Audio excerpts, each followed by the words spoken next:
मीठे बच्चे, देह अभिमान में आने से ही माया की चमाट लगती है। देही अभिमानी रहो तो बाप की हर श्रीमत का पालन कर सकेंगे। प्रश्न, बाप के पास दो प्रकार के पुरुषार्थी बच्चे हैं, वह कौन से?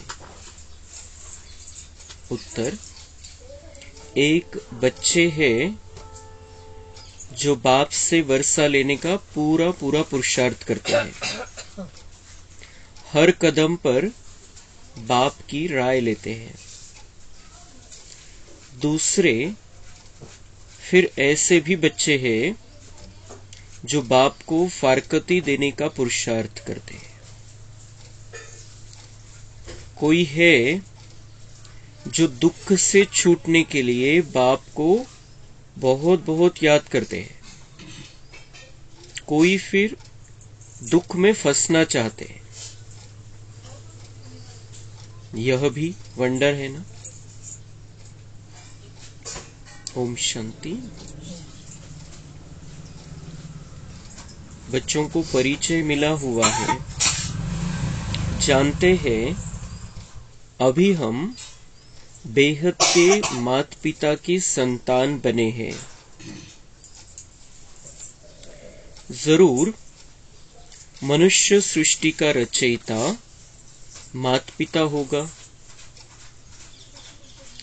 परंतु माया ने मनुष्यों की बुद्धि बिल्कुल डेढ़ कर दी है। इतनी साधारण बात बुद्धि में नहीं बैठती। कहते तो सभी है कि हमको भगवान ने पैदा किया है, तो जरूर माता पिता होंगे। भक्ति मार्ग में याद भी करते हैं। हर धर्म वाले गॉड फादर को जरूर याद करते हैं। भक्त खुद तो भगवान हो नहीं सकते। भक्त भगवान की बंदगी यानी साधना करते हैं। गॉड फादर तो जरूर सबका एक ही होगा, अर्थात सभी आत्माओं का पिता एक है। सभी जिस्मों का फादर एक हो नहीं सकता, वह तो अनेक फादर है। वह जिस्मानी फादर होते हुए भी हे ईश्वर कहकर याद करते हैं। बाप बैठ समझाते हैं, मनुष्य बेसमझ है जो बाप का परिचय ही भूल जाते हैं। तुम जानते हो स्वर्ग का रचयिता जरूर एक ही बाप है। अभी कलयुग है, जरूर कलयुग का विनाश होगा। प्रायः लोप अक्षर तो हर बात में आता है। बच्चे जानते हैं सतयुग अभी प्रायः लोप है। अच्छा, फिर प्रश्न उठता है, सतयुग में उन्हों को यह पता होगा कि यह सतयुग प्रायः लोप हो जाएगा, फिर त्रेता होगा? नहीं, वहां तो इस ज्ञान की दरकार ही नहीं है। यह बातें किसकी भी बुद्धि में नहीं है कि सृष्टि का चक्र कैसे फिरता है, हमारा पारलौकिक बाप कौन है, यह तुम बच्चे ही जानते हो। मनुष्य गाते हैं तुम मात पिता हम बालक तेरे, परंतु जानते नहीं, तो कहना भी न कहने के बराबर हो जाता है। बाबा म्हणता दुनिया में मनुष्य, सांसारिक मनुष्य भगवान को अपना पिता कहते हैं, माता पिता कहते हैं, हम उसके बच्चे हैं ये भी कहते हैं, लेकिन वो हमारा माता पिता है ये अच्छी तरह से जानते नहीं, और किसको कह रहे हैं उसकी पहचान भी नहीं। तर बाबा म्हणताय मला म्हणतात माता पिता, पण जसं की माहिती नसल्यामुळे न म्हटल्यासारखं आहे. ते म्हणण्याचा काही फायदाच नाहीये. माता पिता म्हणून ईश्वराशी कनेक्शन जुळूच शकत नाही. कितीही बाबा म्हणतात कितीही गात राहा भक्ती मार्गामध्ये कि तू मात पिता हम बालक तेरे, तू परम पिता है, लेकिन वो कहना न कहने जैसा है. त्याचा काही फायदा नाहीये, कारण माहितीच नाही, परिचयच नाही, संबंधच जुटला नहीं. लेकिन हम बच्चे बाबा को जानते हैं, पहचानते हैं, उसके बने हैं. अभी हमने सारे सृष्टि चक्र को जान लिया है. अभी हमको पता है अभी सतयुग नहीं है इस दुनिया में, सतयुग खत्म हो गया था, फिर त्रेता आया, फिर द्वापर आया, फिर कलयुग आया, अभी कलयुग भी खत्म होने वाला है और सतयुग आने वाला है. ये सृष्टि का चक्र घूमता ही रहता है. ये बाबा म्हणते ये दुनिया वाले समझते नहीं है, जानते नहीं है. सृष्टि चक्र का पता नहीं है, पिता माता पिता कौन है हमारा वो पता नहीं है, सिर्फ कहने को कहते रहते, बातें बनाई हुई है. बाप को भूल गए हैं इसलिए ऑर्फन बन पडे. जसं बाबा म्हणतात जसं अनाथ झालेले, क्योंकि नाथ का पता ही नहीं है. कौन नाथ है हम सबका ये पता ही नहीं है. वो हमारा पारलौकिक पिता है सबका. सभी जितनी भी आत्माएं हैं इस सृष्टि पर, सबका पार वतन में रहने वाला पारलौकिक एक ही पिता है. उसको जानते नहीं है, उसके रहे नहीं है, तो बाबा म्हणता है कि अनाथ झाले जसे काही. बाप हर बात समझाते हैं. श्रीमत पर कदम कदम चलो, नहीं तो कोई समय माया बड़ा धोखा देगी. बाबांची वॉर्निंग. क्यों कहता है बाबा बार बार? एक मुरली में कितनी बार कहता है और कितनी मुरलियों में बाबा कहता रहता है श्रीमत पर चलो. इसके पीछे का रहस्य ये है, अगर हम श्रीमत पर नहीं चलेंगे तो माया पकड़ लेगी हमें, माया जकड़ लेगी, किसी न किसी तरीके से आएगी, हमको समझ में भी नहीं आएगा ये माया है. इसलिए हर बात में श्रीमत, हर बात में बाबा जो कहता है वो करना है. हर बात में ये सोचना है अगर मेरी जगह पे ब्रह्मा बाबा होते या मम्मा होती तो वो क्या करती थी. ऐसी परिस्थिति जो मेरे सामने है, उस परिस्थिति में मैं जो सोच रहा हूं, मैं जो बोल रहा हूं, मैं जो कर रहा हूं, अगर मेरी जगह पर ब्रह्मा बाबा या मम्मा होते तो वो यही सोचते, ऐसी बात करते थे. कोणती पण सिच्युएशन, घरामध्ये असो, कोणत्या नातेवाईकांकडे असो, किंवा मग कुठे आपल्या कामधंद्यामध्ये असो, शेतामध्ये असो, किंवा कुठे आपण तिरहित ठिकाणी गेलेलो, काहीतरी वेगळं काही ठिकाणी गेलेलो आपण. बाबा जर माझ्या जागेवरती असते तर बाबांनी हा विचार केला असता का? बाबांनी अशी भावना ठेवली असती का? बाबांच्या मुखातून असा शब्द निघाला असता का? बाबांनी असं केलं असतं का? बाबा असा वागला असता का? हे प्रश्न आपण स्वतःला एका सेकंदामध्ये विचारून घ्यायचे. जसं मी नाही, आता ब्रह्मा बाबा आहे, मला स्वतःला ब्रह्मा बाबा समजून कर्म करायचे, त्यावेळेला बोलायचे, विचार करायचे. नहीं तो बाबा कह रहा है माया बड़ा धोखा देगी, और माया ने धोखा देना संगम युग में, मतलब अपने पैर पर कुल्हाड़ी चला लेना. सरळ सरळ. आणि कोणतं पैर जे नशीब आहे ते नशीब फोडून घेणं आपण स्वतःच्या हाताने. इसलिए बाबा बार बार ये वार्निंग देता है. ये मीठी वार्निंग है, प्यार भरी वार्निंग है बाबा की कि बच्चे मेरी श्रीमत पर चलो, उसमें तुम्हारा कल्याण है. अब अपनी मत नहीं चलाओ, देभान में नहीं रहो.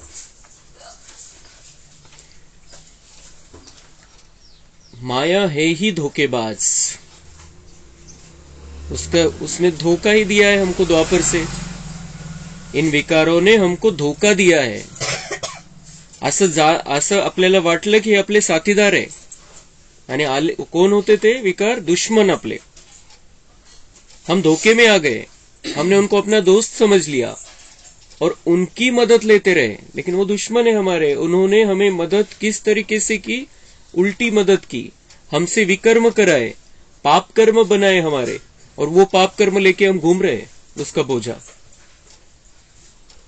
और हमको लगा कि वो तो हमारे दोस्त है. ये क्रोध करना, ये थोड़ा लोभ रखना, थोड़ा मोह रखना, अहंकार तो रहेगा, पद पोजीशन है, पैसा है, तो थोड़ा बहुत तो रहेगा। ये जो है, ये उसने ये दोस्ती दिखाई विकारों ने, लेकिन उसी कारण से हमारे पाप कर्म, जितके काही पाप कर्म या दुनियेमध्ये, जे काही पाप कर्म झालेले, ज्यांना त्याची सजा भेटते जेलमध्ये किंवा बाहेर, त्याच्या मागे हे फक्त हे 5 विकार आहे. या 5 विकारांच्या कारणामुळेच कोणता पण गुन्हा होतो दुनियेमध्ये, कोणत्या तरी एका विकारामुळे. तो ये बहुत बड़ा शब्द है बाबा का, माया है ही धोखेबाज. म्हणजे त्यांची मदत बिल्कुल घेऊ नका तुम्ही, कि अभी गुस्सा तो करना पड़ेगा, अभी तो थोड़ा तो लोभ रखना पड़ेगा, नहीं तो कमाई कैसे करेंगे. ये जो बातें हैं, इसको हमें पूरी तरीके से छोड़ देना. ये धोखेबाज है, धोखे में आ रहे हैं हम, धोखे में आते रहे हैं द्वापर से, और अभी संगम आया, भगवान बार बार समझा रहा है. माया से लिबरेट करना यह बाप का ही काम है. वो धोखे में रख रही है तुम्हें, ये विकारों ने तुम्हें जकड़ कर रखा है, उनसे मुक्त करना मेरा काम है. और बच्चे, मैं तुम्हारे लिए आया हूं. तुमको इस दुख भरे संसार से, इन दुखों से मुक्त करने, दुखों के जंजाल में फंस गए हो तुम, इनसे तुम्हें मुक्त करना मेरा काम है. और हमें बाबा को ये काम बहुत अच्छी रीति से करने देना है, विघ्न नहीं बनना है अपना उसमें, अपने किसी कर्म विचार भावना के कारण. रावण तो है ही दुख देने वाला, बाप है सुख देने वाला. मनुष्य इन बातों को समझ नहीं सकते. वह तो समझते हैं दुख सुख भगवान ही देते हैं. फार मोठं महाभयानक गोष्ट आणलेली आहे दुनियावाल्यांनी. भक्ती मार्गामध्ये काही चांगलं पण आहे, पण तसं वाईट पण आहे. तो ये जो कहते हैं कि दुख सुख भगवान ही देते हैं, किती मोठं लांछन लावलेलं त्या परमेश्वरावरती, किती मोठं अपमान केलेला आहे. की तोच आहे, त्याला जसं म्हणायला येईल तसं, त्याला जसं वाटेल तसं. वो ये जो दुख आता है हमारे कर्मों से आता है, और सुख भी मिलता है हम जो संगम युग में कर्म करते हैं. उस आधार से हमारी सेटिंग होती है, उस आधार से हमारी रिकॉर्डिंग होती है, उस आधार से हमारा जीवन चलता है. तो सुख और दुख की रिकॉर्डिंग, सुख और दुख लाना रखना हमारे जीवन में, ये हमारे कर्मों का परिणाम है. बाबा आकर संगम युग में हमें अच्छे कर्म करना सिखाता है, अच्छी भावना रखना सिखाता है, और इसलिए हमारी सुख की रिकॉर्डिंग होकर हम सुख की दुनिया में जाने वाले हैं. लेकिन दुख भगवान नहीं देता है. भगवान आता है और भगवान कहता है, मैं तो त्रेता युग में भी तुम्हें ले जाने के लिए नहीं आया हूं, मैं तो तुम्हें सतयुग में ले जाने के लिए आया हूं. जो फेल होंगे वो त्रेता में आएंगे ऑटोमेटिक, लेकिन भगवान तो हमें सतयुगी संसार में लेकर जाने के लिए आया है. जिस त्रेता में दुख भी नहीं है उसमें भी चलो नहीं कहता है बाबा डायरेक्ट, तुम सतयुग के लिए पुरुषार्थ करो. तो भगवान हमें कभी भी दुख नहीं देता, और वो सुख की क्वालिटी भी ऊंची रखना चाहता है. ही खूप महत्वाची गोष्ट आपण लक्षात ठेवायची आहे कि बच्चे, तुम्हें सतयुग का राजकुमार बनना है. ये सुख की क्वालिटी ऊंची रखने की बाबा की इच्छा है हमारे लिए. तो वो दुख कैसे देगा? हा फार मोठा अपमान. आणि यासाठी आपण पण त्यामध्ये शामिल आहे. आपण पण द्वापर नंतर 1000 वेळा म्हटलं असेल, लाखों करोड़ों वेळा म्हटलं असेल कि ये भगवान ने दुख दिया है, भगवान की इच्छा है. बच्चा मरा, ये हुआ, वो ऐसा हुआ, वैसा हुआ, सब उसकी इच्छा है. तो कितनी बार कितने पाप किए हमने ये बात कहकर. जो भगवान हमें सुख देत त्याच्यासाठी आपण बाबांकडून एकदा सरसकट माफी मागून घ्यायची, खूप मनापासून बाबांना समोर ठेवून, की बाबा हे जे काही मी बोललो असेल माझं अज्ञान होतं, तू आम्हाला सुखच देणार आहे, तू आम्हाला बिलकुल दुःख देत नाही, देऊ शकत नाही. तू सुखाचा सागर आहे, प्रेमाचा सागर आहे. आमचं अज्ञान आणि आमची ती भावना की तू खूप शक्तिशाली आणि तू काही करू शकतो, ही जी भावना होती वेड्या मनाची, त्यामुळे आम्ही असा विचार केला. पण तू तर सुखदाता है. बाबा से हमें माफी मांग लेनी है. द्वापर से हमने कितनी बार कहा होगा कि ये दुख देने वाला भी वही है, लेकिन अब हमें समझ में आया है कि वो तो सुख देने वाला ही है. दुख देने वाले तो ये रावण है, 5 विकार है, माया है. ये दुख देने वाले, इन्होंने हमें धोखे में रखा है. तो बहुत अच्छी रीति से ये बात तो हमने बिलकुल पक्की कर लेनी आहे अंदर. असं आपण आपल्याला बिलकुल पक्क आहे. पण कधी कधी अजून सुद्धा संगमयुगामध्ये राहत असताना सुद्धा कधी काही प्रॉब्लेम आला, कधी काही संकट आलं, तर आपण म्हणतो बाबांची इच्छा. बाबा की कोई ऐसी प्रकार की इच्छा नहीं. बाबा की इच्छा है मुझे राजा बनाना सतयुग का, यही बाबा की इच्छा है. इसलिए बाबा चाहता है कि हम सुख में चले और संगम युग के सुखों का भी अनुभव करते रहे, संगम युग में भी बहुत मौज में रहे. ये बाबा की इच्छा है. बाबा की इच्छा नहीं कि बच्चे सजा खाते रहे, किया है उन्होंने, इतने पाप किए वो सजा खाते रहे, ये इच्छा नहीं है बाबा की. और इसीलिए बाबा कहता है बच्चे मुझे याद करो, मेरी श्रीमत पर चलो. ये बार बार क्यों कहता है बाबा? क्योंकि बाबा चाहते हैं कि संगम युग में आकर भी बच्चे सजा का अनुभव नहीं करे. भले ही करते आए हैं पाप कर्म, लेकिन सजा का, दुख का, परेशानी का अनुभव न करे बच्चे. बहुत शक्तिशाली स्थिति में रहे, स्वमान में रहे. और इसके लिए बाबा ये बार बार कहता रहता है. तो हम जितनी भी बार सुने अपने आप की चेकिंग करनी है. ऐसे नहीं कि बाबा तो कहता ही रहता है, चाललेलं आहे रिपीटेशन बाबांचं. ये नहीं, बाबा कहता है तब हमें चेक करना है कितना याद करता हूं मैं बाबा को, श्रीमत पर कितना चलता हूं. क्या मेरे अंदर वो सतयुगी दिव्यता आती जा रही है, या मैं अभी भी माया को साथ में लेकर घूम रहा हूं, जिसने मुझे 2500 वर्ष से धोखा दिया है. एखाद्याने धोका दिला, एखादा खूप चांगला मित्र आपला, त्याने आपल्या त्याच्यावरती खूप विश्वास, पण त्याने जर आपल्याला धोका दिला, एखाद्या गोष्टीमध्ये आपल्याला समजलं की याने विश्वासघात केलेला आहे, तर त्याच्याकडे आपण जीवनभर बघत नाही. एक गोष्ट, एखाद्या गोष्टीमध्ये धोका दिला, एखाद्या गोष्टीमध्ये असं वाटलं की याने काहीतरी आपली गडबड केलेली आहे, आपण त्याच्याशी बोलण्याची, त्याला बघण्याची सुद्धा इच्छा नहीं होती. और बाबा हमें इतना समझा रहा है, 2500 साल से तुमको धोखा देने वाले ये 5 विकार है, फिर भी हम उनको यूज कर रहे हैं दोस्त समझकर. जब जब हम यूज करेंगे वो धोखा है, हमारे साथ, अपने साथ धोखा कर रहे हैं हम, दुनिया के साथ धोखा कर रहे हैं. इसलिए ये जो शब्द है बाबा के ये आज के, कि माया धोखेबाज है और दुख देने वाली माया है, सुख देने वाला मैं हूं, तुम्हें दुखों से छुड़ाने वाला मैं हूं, हे साधारण शब्द नाहीये, साधे सुधे शब्द नाहीये. याच्यावरती खूप मंथन करायचंय आपण आपलंच. या 2 गोष्टीवरती जरी मंथन केलं तर आपलं जीवन सफल होऊन जाईल, परिवर्तन होऊन जाईल, महापरिवर्तन होऊन जाईल आपल्या जीवनामध्ये. दुनियेमध्ये जेव्हा होईल तेव्हा होईल, पण आपलं जीवनच पालटून जाईल कंप्लीट.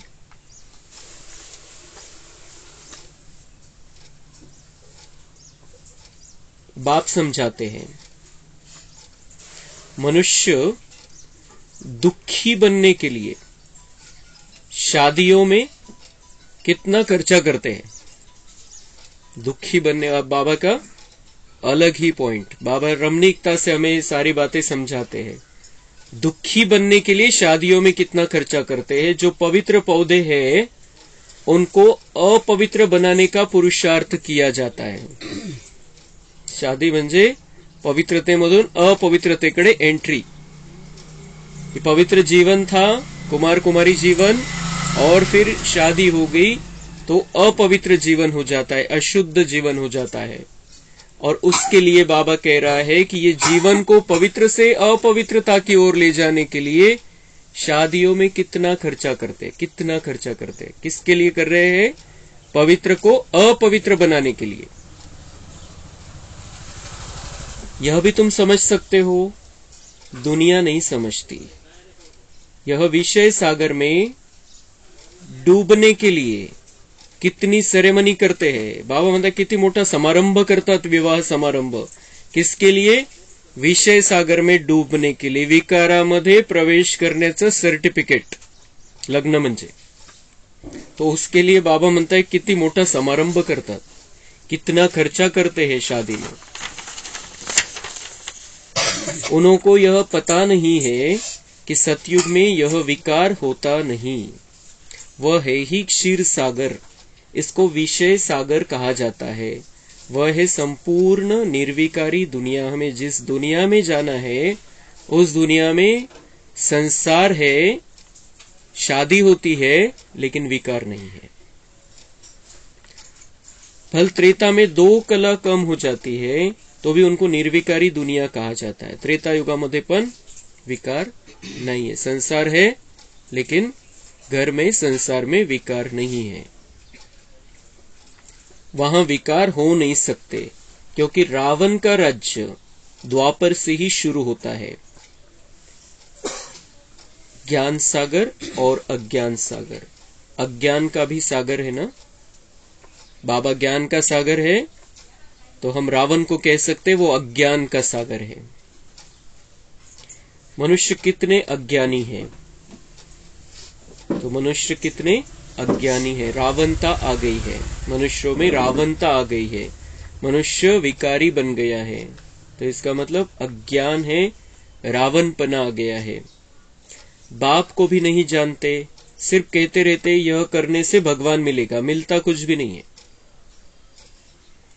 क्या कहते रहते हैं? यह करने से भगवान मिलेगा, मिलता कुछ भी नहीं। और कौन कहता रहता है? साधु, संत, महात्मा, प्रवचनकार, कीर्तनकार, ऋषि, मुनि, महामंडलेश्वर, बहुत बड़े बड़े अखाड़े के गुरु, वो सब यही कहते रहते हैं कि ये करो भगवान मिल जाएगा तुमको। और भगवान खुद क्या कह रहा है? मैं नहीं मिलता हूं इन बातों से। जिसके बारे में कहते कि वो ऐसा करने से मिलेगा, वो खुद कह रहा है मैं नहीं मिलूंगा और मैं ऐसा नहीं मिलता हूं। जो मुझे पहचानते हैं, जो मेरे बच्चे बनते हैं, उनको ही मैं मिलता हूं। माथा मारते मारते दुखी निधन के बन जाते हैं। किती मेहनत घेतली भक्ती मार्गामध्ये, किती मेहनत घेतात, पण बाबा म्हणताय फिर भी दुखी है और अनाथ बन गए हैं। तभी फिर मैं धनी आता हूं। धनी बिगर माया अजगर ने सबको खा लिया है। धनी बिगर मैं नहीं था, बाबा म्हणता है, तो माया अजगर ने सबको खा लिया है। साप आणि अजगर, नुसतं साप म्हणजे एक साधारण साप, छोटा छोटा असतो समजा, त्याचं तोंड छोटं असतं, तो दंश करेल आपल्याला। पण अजगरची काय विशेषता आहे की त्याचं तोंड खूप मोठं होतं, शरीर खूप मोठं असतं त्याचं, आणि तो डायरेक्ट गिळू शकतो। तर तसं बाबा म्हणताय, इसलिए बाबा अजगर का उदाहरण देते हैं कि ये माया अजगर जैसे इसने सबको खा लिया, म्हणजे आत्मिक स्थितीपासून दूर गेले सगळे। सभी आत्माओं को देह भान से मुक्त कर दिया, देही अभिमानी स्थिति से मुक्त कर दिया है, और जैसे कि खा लिया है अजगर ने, और माया ने अपने पेट में डाल लिया है, म्हणजे विकारांचं संपूर्ण साम्राज्य। बाप समझाते माया बड़ी दुष्टर है, बहुतों को धोखा मिलता है। बहुतों को धोखा मिलता है म्हणजे द्वापरपासून तो धोखा मिळतच आला, पण आता अभी बच्चे बनते उनको भी धोखा मिलता है, क्योंकि अभी छोड़ा ही नहीं है उसको। कोई को काम विकार की चमाट, कोई को मोह की चमाट लग जाती है, देह अभिमान में आने से ही चमाट लगती है। मेहनत है ही देही अभिमानी बनने में, इसलिए बाप घड़ी घड़ी कहते हैं सावधान मन मना भव। मेहनत है ही देही अभिमानी बनने में, इसलिए बाप घड़ी घड़ी कहते हैं सावधान मन मना। क्यों कहते हैं बाबा घड़ी घड़ी सावधान क्यों करते हैं हमें? क्यों मन मना भव कहते हैं? क्योंकि देही अभिमानी बनने में बहुत मेहनत है, क्योंकि ये 2500 साल का पक्का संस्कार हो गया है कि मैं तो शरीर हूं। मी म्हणजे कोण? मी म्हणजे शरीर, मी म्हणजे शरीर इथपर्यंत म्हणत होते की माझी आत्मा, मी म्हणजे शरीर आणि माझी आत्मा, असं उल्ट करून टाकलं होतं। तो बाबा कह रहा है कि इसीलिए मुझे कहना पड़ता है कि सावधान, तुम अपनी ओरिजिनल स्थिति में लौट आओ, तुम जो हो वो अपने आप को समझो, धोखे में मत आओ, और स्वयं को आत्मा समझकर मुझे एक परमपिता परमात्मा को याद करो। बाबा को घड़ी घड़ी सावधान करना पड़ता है। बाप को याद नहीं करेंगे तो माया थप्पड़ लगा देगी, इसलिए निरंतर याद करने का अभ्यास करो। माया ने क्या क्या किया? धोखा दिया, माया अजगर ने खा लिया, और बाबा कह रहा है माया थप्पड़ लगा देगी। थप्पड़ लगाने के बाद भी कभी कभी इतना जोर से थप्पड़ लगता है मुंह इधर का उधर हो जाता है। तो बाबा ये सावधानी की बात है सब। तो इसलिए क्या करो, निरंतर याद करने का अभ्यास करो, तो माया हमारा कुछ नहीं बिगाड़ पाएगी। अगर हम याद में हैं, अगर हम आत्मिक स्थिति में हैं, तो ये कोई भी 5 विकार में से कोई भी विकार हमें तंग नहीं करेगा, हम उनको यूज नहीं करेंगे, अपने आसपास भी नहीं रखेंगे। अभ्यास करो, नहीं तो माया उल्टा कर्तव्य करा देगी। अभ्यास करो, नहीं तो माया और क्या कराएगी, तुम्हारे से उल्टा कुछ करा लेगी, जो बाबा नहीं चाहता है, जो तुम्हारा भाग्य नहीं दुर्भाग्य बनाएगा, ऐसा कुछ करा लेगी ये माया। माया पण पॉवरफुल झालेली आता, म्हणून बाबांना सावधान करावं लागतं वारंवार। रॉंग राईट की बुद्धी तो मिली ही है, आता योग्य काय आणि अयोग्य काय हे तर बाबांनी शिकवलेलं आहे आपल्याला। आता योग्य काय जे आपल्या सोबत येणार आहे, उसके लिए जो करना है वही है अच्छा, बाकी जो यहां ही छूट जाना है उसके चक्कर में अगर हम रहे तो रॉन्ग हो जाएगा, हमारे से गलत हो जाएगा। हमें वो सब कुछ करते हुए, यहां के लिए सब कुछ करते हुए वहां की तयारी करनी है, ही आपली जीवनाची दिशा असली पाहिजे आता, की ठीक आहे या जो दिख रहा है वो करना है जितकं होईल आपल्याकडून, पण तयारी तिथली करायची हे सगळं करत असताना, ये नहीं कि बस इसमें लग गए।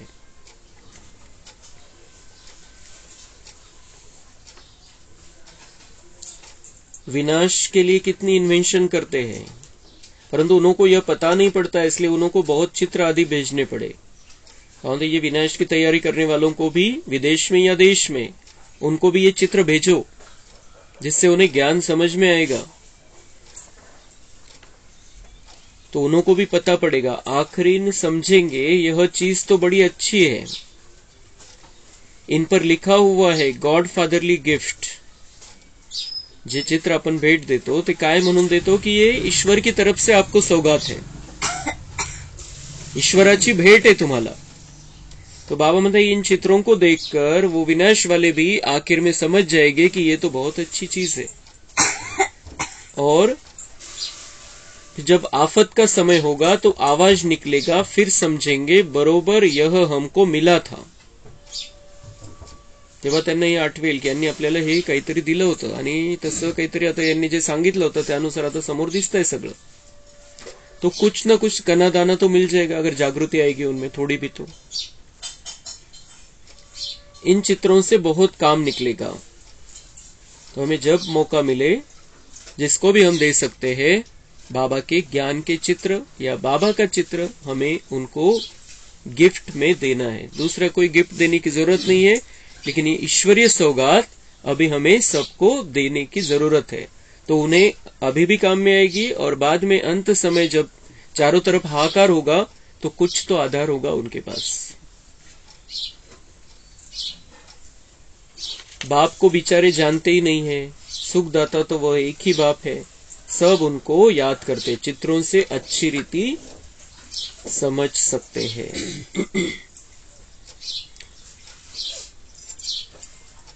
श्रीमत पर पूरा पुरुषार्थ करना है, तभी श्रेष्ठ पद पा सकेंगे, नहीं तो पीछे सजा खाने समय बहुत पछताएंगे।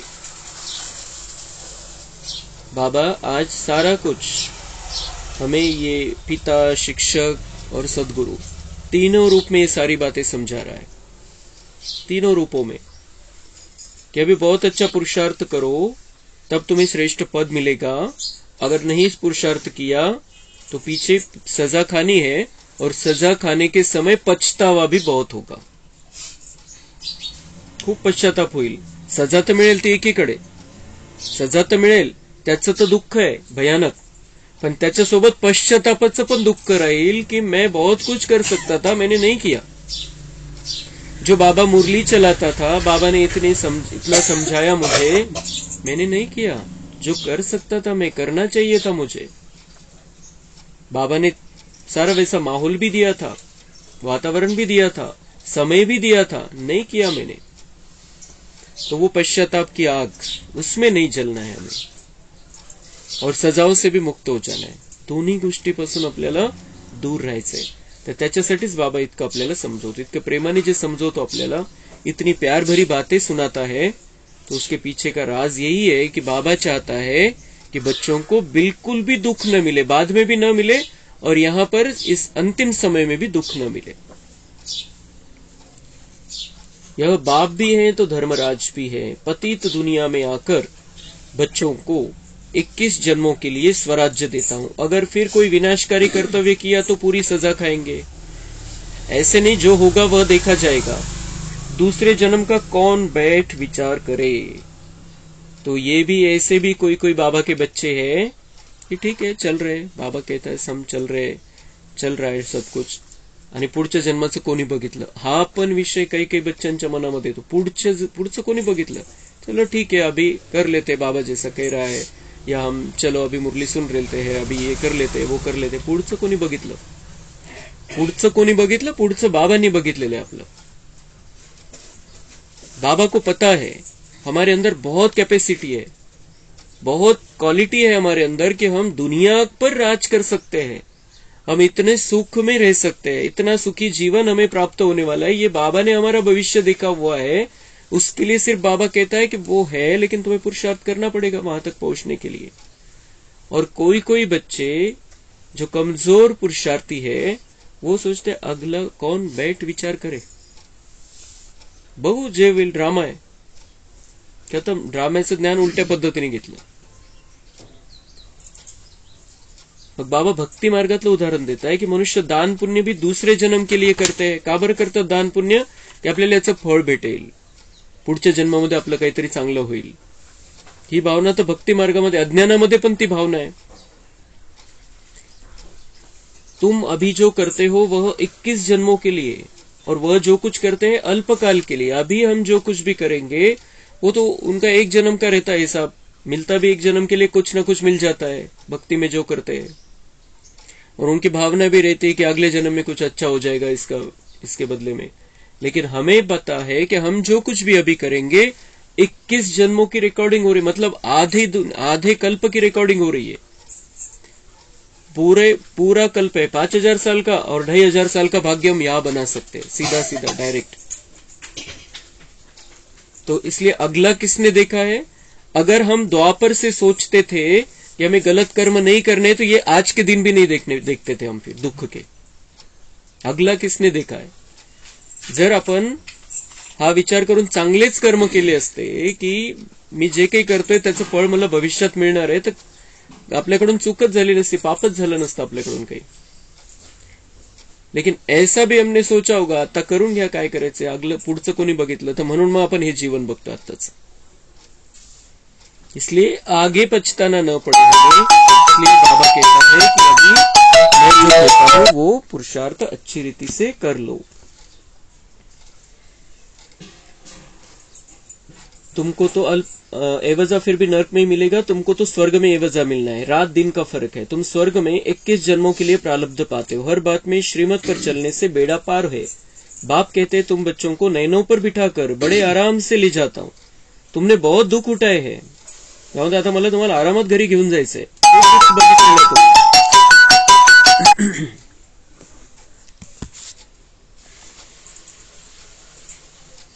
तुमने बहुत दुख उठाए, अब कहता हूं तुम मुझे याद करो। तुम अशरीरी आए थे, यह पार्ट बजाया, अब फिर वापस जाना है। यह तुम्हारा अविनाशी पार्ट है।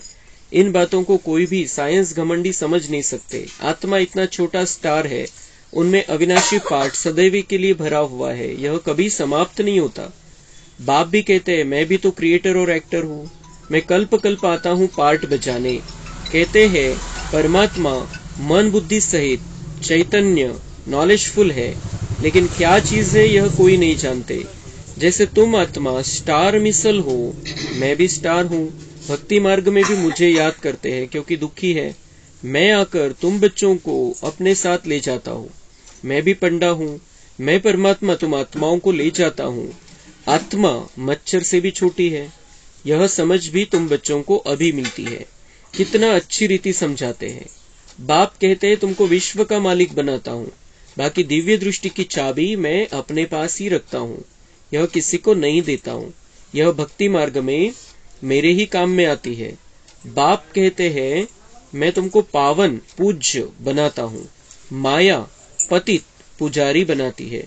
समझाते तो बहुत है, परंतु कोई बुद्धिमान समझे। यह टेप मशीन बहुत अच्छी चीज है, बच्चों को मुरली तो जरूर सुननी है। बहुत सिकिलधे बच्चे हैं, बाबा का बांधेली गोपिकाओं पर बहुत तरस पडता है, बाबा की मुरली सुनकर बहुत खुश होंगे। पहिले टेपमध्ये मुरली ऐकायचे, टेपच्या द्वारे पण जी कॅसेट वगैरे बनवून यायची, जे सेंटरवरती जाऊ शकत नाहीये त्यांचं बंधनं टाकतात, घरचे येऊ देत नाही, तर त्यांच्यासाठी बाबा म्हणतात ही टेप मशीन चांगली. आता तर मोबाईलमध्ये ऐकू शकतो. जर कोणाला बंधन आहे नाहीच येऊ देत तर चांस है मोबाइलवरती, पण बंधन नहीं है तो ये बाबा का क्लास ही उनके लिए है. बंधन वाली आत्माओं के लिए ये है कि वो मोबाइल में सुन सकते हैं. बच्चों को खुशी के लिए क्या नहीं करना चाहिए. बाबा को तो रात दिन गांव की गोपिकाओं का ख्याल रहता है. क्या युक्ति रचे, कैसे बच्चे दुख से छूटे. कोई तो फिर दुख में फंसने के लिए भी तैयारी करते हैं, कोई तो पुरुषार्थ करते वर्षा लेने का, तो कोई फिर फारकती देने का भी पुरुषार्थ करते हैं.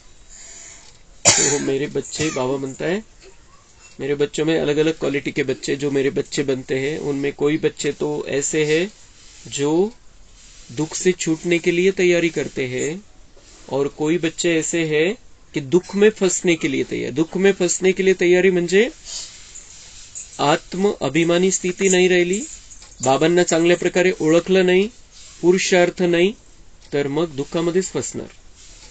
जो बाबा ने आज सारी मुरली में समझाया है क्या होता है, फिर माया कैसे धोखा देती है.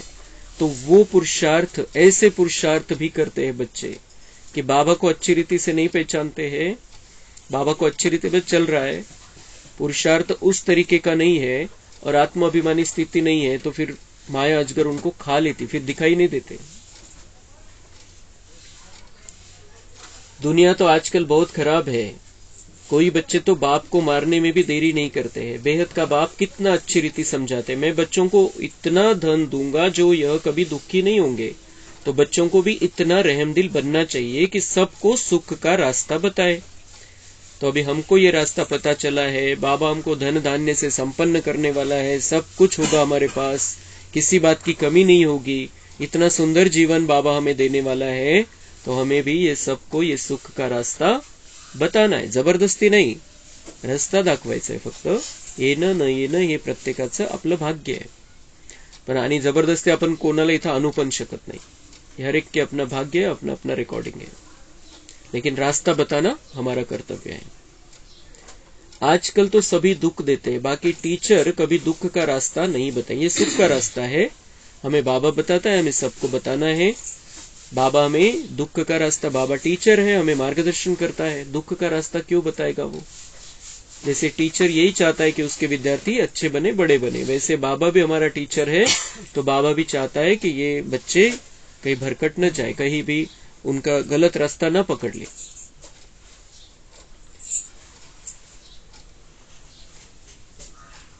माँ बाप से भल वर्षा मिलता है. लौकिक मध्ये, या संसारामध्ये बाबा म्हणते भल वर्षा मिलता है, परंतु वह क्या काम का. जितना जास्ती धन उतना पाप बहुत करते हैं. फुकटचा जर पैसा मिळाला बिना कष्टाचा माता पिताकडून, तो बाबा म्हणता है फिर क्या होता है. हम देखते हैं दुनिया में कशी लाईन लागून जाते मग वेगळ्या प्रकारची.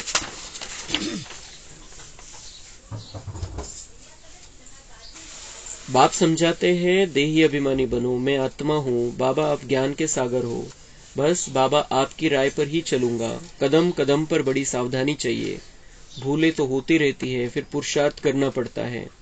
कहाँ भी जाओ बाप को याद करते रहो, विकर्मों का बोझ सिर पर बहुत है, कर्म भोग भी तो चुकतू करना होता है ना. बाप बैठा है, तुम क्यों अपने पर बोझा रखते हो. बाबा म्हणते कर्म भोग तो चुकतू करना है, जहां भी जाओ मुझे याद करते रहो, और जो कोई टेंशन की बातें हैं मैं बैठा हूं मुझे दे दो. तुम अपने ऊपर बोझ क्यों रखते हो. जे ओझ आहे व्यर्थचं, चिंताचं जे ओझ आहे, वेगवेगळ्या प्रकारचे ओझे करून ठेवलेले आपण, वेगवेगळ्या प्रकारचे टेंशन घेतो आपण, तो बाबा म्हणते बोझा मेरे को दे दो. अपने पास क्यों रखते हो. तुम्हारे पास ऑलरेडी बहुत बोझा है पाप कर्मों का, उसे उतारो मेरी याद से, लेकिन ये अभी जो व्यर्थ का बोझा है, टेंशन जो है, वो मुझे दे दो. अच्छा, पारलौकिक बाप दादा का मीठे मीठे सिकिलधे बच्चों प्रति याद, प्यार और गुड मॉर्निंग. रूहानी बाप की रूहानी बच्चों को नमस्ते। हम रूहानी बच्चों की रूहानी बाप दादा को याद प्यार, गुड मॉर्निंग, नमस्ते, वहां बाबा वहां, शुक्रिया बाबा शुक्रिया। धारणा के लिए मुख्य सार है, बाप समान सबको दुखों से लिबरेट करने का रहम करना है, सुख का रास्ता बताना है, कोई भी विनाशकारी यानी उल्टा कर्तव्य नहीं करना है, श्रीमत पर 21 जन्मों के लिए अपनी प्रारब्ध बनानी है, कदम कदम पर सावधानी से चलना है। वरदान है, वायदों की स्मृति द्वारा फायदा उठाने वाले सदा बाप की ब्लेसिंग के पात्र भव। जो भी वायदे मन से, बोल से अथवा लिख कर करते हो, उन्हें स्मृती में रखो तो वायदे का पूरा फायदा उठा सकते हो। कितीतरी वायदे केलेले आपण बाबांसोबत, कितीतरी वचन दिलेले, कितीतरी वेळा मनाचा डायरेक्ट हात उचललेला आहे, मनाचा हात उचललेला आहे, वर केलेला है कि बाबा ने कहा है कि हाथ उठाओ, तो हमने मन से हाथ उठाया है और बाबा को हमने बहुत अच्छी रीति से वचन दिया है हमने कि हम जैसे कि व्यर्थ से मुक्त हो जाएंगे, हम सदा खुश रहेंगे, हम बाबा आपके बनकर रहेंगे।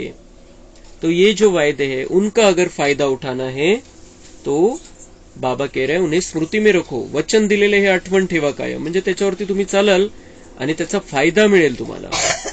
चेक करो कि कितनी बार वायदा किया है और कितना निभाया है। वायदा करना बहुत सहज है, लेकिन उसको निभाना ये बहुत अटेंशन रखना पड़ता है।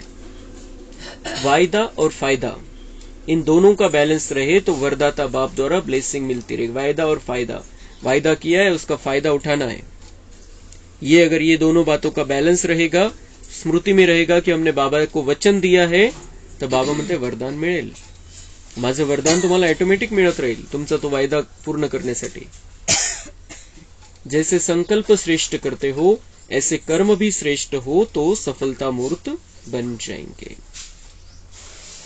वायदा केला म्हणजे संकल्प चांगला केला, त्याला बाबा म्हणताय कर्मामध्ये आणा, प्रॅक्टिकल मध्ये आणा, तर सफलता मिळेल।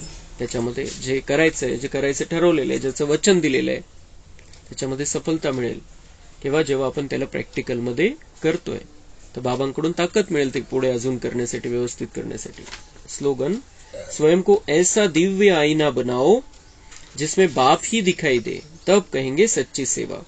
स्वतःला बाबा म्हणताय असा आरसा बनवा की तुम्ही नाही, बाबा जाणवला पाहिजे सगळ्यांना। ये है सच्ची सेवा, रूहानी सेवा।